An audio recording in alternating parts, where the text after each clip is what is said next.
What's up, guys? Barry Gaming here, back with some more Idle Heroes, and today, I'm really mad because, as you guys know, yesterday in our Lord of Fear Aspen video, you saw that we took the time going to guild and lower our battles to 0. However, I do my dailies most of the time on my phone, and I always forget everything in your Idle Master is actually local to the machine, the device that you are using to do the daily. So even if you update it here, the next time you go on like your phone or a secondary phone or a tablet, you have to change everything in here too, which is really annoying. The other thing here is it also doesn't update this, so it's like you can waste some progress if you are picking the wrong one, which is again kind of annoying. Didn't realize on this unit we were buying cores. I guess that's not a bad thing. Anyway, let's move on to the main topic of today, which is trying to see what our damage comparison is in something like a flame shrine here with instead of Lord of Fear Aspen, which is usually the go-to hero, we're gonna go with Doom Terminator Vulcan, mainly because, well, he hits multiple targets and we're in a game mode where there's 3 bosses. So let's see what this is going to be like. So this man right here is getting nixed out of the lineup here, and instead we're using our other strongest hero, Doom Terminator Vulcan. Now we're gonna have to do some changes on this hero right here. We need to get him going with an antlers cane. There it is. Need to get him full red on everything so that he's doing maximum damage. He's at about only 20% crit chance. That's actually not that bad. We kind of have him set up for a different game mode. I want him to have his precision, I think, right? Because precision's gonna, oh no, that's way too much precision. Never mind. No precision. I forgot that we are solid on that. Skill damage, crit damage, and I'm guessing we can still run crit chance. We're of course going to be getting more crit as time goes on, mainly because, you know, our destiny transition.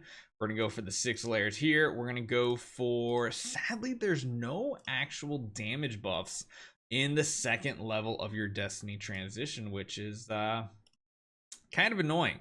His ability isn't anything amazing either, but because at the end of each round consumes 3 layers of transition power to increase the frontline allies damage reduction and their attack. So I want to put him in the front row to make sure he is getting that bonus attack.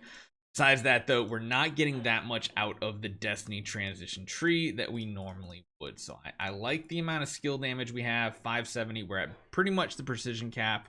The only thing we could do is armor break. However, you know what? I kind of like armor break, which does mean we don't really necessarily need to run someone like, where is armor break? It's over there, 60%. That puts us over 100%, right? Yeah, kind of like that. That does mean we don't need to necessarily run someone like a Drake in this lineup, which gives us a little more flexibility to run someone instead like, oh, our good old and favorite Olivia. Let's get you in the lineup. Let's get you some gear, mainly that right there, even bell. It doesn't really matter what she has on her kit or anything. We are still going to make sure we're using your ability there. Let's check the speeds out real quick. 2273. Yeah, she is faster. We're going to go with the Wolf this time on this lineup, I think, just so that we have the synergy with the bleed. Although, no, Wolf doesn't really give us that much because he gives armor break. If anything, let's go with the Snake then. Yeah, I like the Snake. She doesn't have to go first because there should be a poison up pretty much every single round. We do have his core. Nothing else should really matter here. We got him set up exactly how we want. So let's see how this damage actually works out. All right, let's jump into here. The team looks solid. It looks good. Let's get our first battle done. Again, we are going up against Melassa, which is typically one of the best damage like ability ones out there. And again, even the first round, his basic's going to hit multiple targets. Now, his actives here are going to hit mainly 2 targets, but you can see here, he does a lot of damage in comparison to... In comparison to the Aspen, he just has so many more applications, and the fact that he has 100% armor break too is nice. Again, he's giving himself additional attack. I wonder if running someone like D-Gen would be good here, but again, she's only gonna get basic attacks off, which doesn't really help us. The one thing that will help is the synergy with Gurk is going to be much bigger on the Doom Terminator Vulcan because Vulcan just hits so many more damaging applications that the Gurk's holy damage is going to really add up faster, hopefully. We'll have to see if we can beat out our Aspen. It is crazy to see the HP numbers are actually starting to fall on these heroes. It's amazing. It's been so long since they came out, and it's like we're just so used to their health bars just not even moving. I don't know if Olivia is really that necessary or even worthwhile, because she only ever has one shrunk at a time for our Doom Terminator Vulcan. I'm thinking we could use some other supporter. I mean, running someone like Degen would be good. Oh, that's a weakness disclosure right there. Big damage. We could run like Degen instead of her. Just because even if we're not replicating buffs on our heroes, we're still giving buffs to our highest attack hero, which is our Vulcan. So that could be something good. However, that one target is taking a lot more damage from the Olivia. We could put the Drake in there too. However, we already have 100% armor break, so it's really only reducing other types of damage mitigation. But I'm liking the damage I'm seeing from the Vulcan so far. It feels really good. I'm wondering how good it's actually adding up to be. Poison staying on every target, which is the important thing. There is no purify in this game mode, which is amazing. He's hitting for like the same numbers Aspen was, but like more applications. I feel like he's going to be the better option over Lord of Fear Aspen. And Aspen technically has the better tenants and everything right now on this account. It's just so many hits he gets. Sadly, though, there's so many things that he doesn't stack up. He's only getting his second ability on his active. He does have weakness disclosure, though. So this round 14, sadly no buff from the snake, but you can see just the sheer number of hits that are going off is just absolutely insane. Even at the end there, it's like 3 to 4 hits on that final burst of the attack.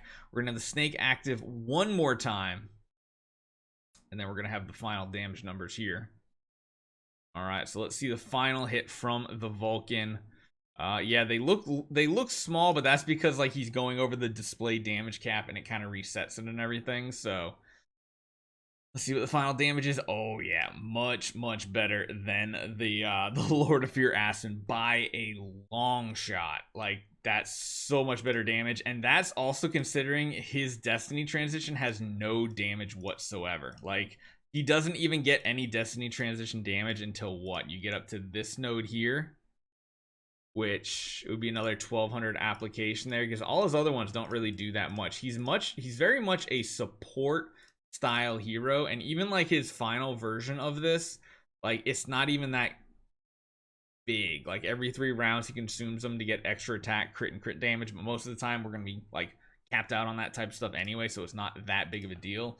Really big damage from him. The only thing I would say I want to try for our second hit, we're not going to take the time to watch it, so don't worry. We're going to do this real quick. We're going to put our Degen in the lineup. We're going to give her the Demon Belt again. I mean, we might as well run her super offensive. We can afford to do that just in case she can pump out some really good damage too. And literally build her crit damage, precision. Let her go pretty crazy with it. See if she can do any type of damage here. Yeah, I mean, the one bonus is there's additional crit damage, holy damage, all that fun stuff going to the hero. You are at almost the crit damage cap, so I mean, it is a little bit of extra damage. Let's see how she fares, though, because again, she's not going to be replicating any buffs on them. It's purely going to be debuffs because it's actives every single round. We're just going to skip it. I'm going to make sure the mirror is actually on him. I don't see how it wouldn't, because he's like the main householder. Yeah, so we got the mirrors going all over the place here. Let's see what the damage turns out and looks like. Not quite as much. Yeah, I figured Olivia might be better. However, she actually put up some damage in this. Wow. That's actually surprising. If we get some support heroes like her, I think, wait, hold on. Does her kit actually give energy to all heroes? I can't remember what her tree. I gotta go over here. Can't remember if any of these nodes give energy to the whole team. I feel like there was one hero. No, it reduces energy. Yeah, 50% chance to give all energy. Like she might be able to use like Antler's Cane and have like a double damage dealer setup, which is pretty interesting. But yeah, definitely stronger than a Lord of Fear Aspen. Hopefully you guys enjoy this one. There's 3 targets, so obviously the hero that hits more targets is gonna do more damage than the Lord of Fear Aspen, but it is what it is. Let me know what you guys think. I'll see you guys next time.